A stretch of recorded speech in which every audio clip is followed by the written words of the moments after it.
Талиев Марлен Абдрахмановичке берилет. Рахмат. Талант Рысқұлович, бияқтамын.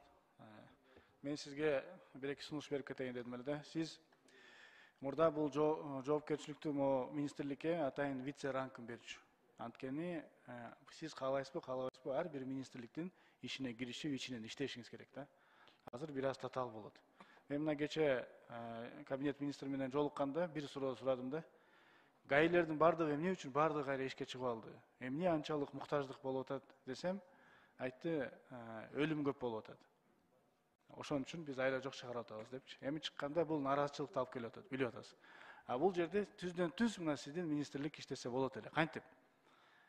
Мына билесиз, азыр Минтранстын западный, восточный автовокзалдары бар. Иштебейт. Канча жылдан бери жөн эле мындай арендада эле иштесе иштейт, иштебесе иштебейт. Сиз ошол жерге мобильный приложенияны түзүп, иштетип койсоңуз, бардык таксисттер ошол жерден кете турган, келе турган кылып коюп, анан мына Европадай отслеживать этип, уктадыбы, уктабадыбы, 12 саат уктап алды, уктап алган жокпу деген программаны эле киргизип койсоңуз, өзү менен өзү иштейт эле да. Бардык кайра гаинин баарын чыгарып алып, ар бир водительди текшерип, уктадың, уктабадыңбы, мына ошонун негизинде азыр рейдтер жүрүп атат деп мага түшүндүрүп айтты да, мына ошо айткан негизинде. А сиз ушундай реформаларды жүргүзсөңүз жакшы болот эле. Бул биринчи сунуш да. Экинчи сунуш ушул боюнча, мына так ушул маселе боюнча эле Грузияда дагы безопасный город биринчилерден болуп иштеген. Бирок ишке ашпай, аягында ушундай өлүм көп болгондо алар среднестатистический скорость дегенди киргизген. Мына ошого көңүл буруп жазып алсаңыз. Бул мыйзам биринчи окуудан бияка киргизилген, бирок өкмөт отрицательный неме берип, азыр турат да. Эгерде ушуга кызыктар болсоңуздар, мына ошону киргизип койсок. Среднестатистический скорость менен эле болду. Байын эчким кереги жок.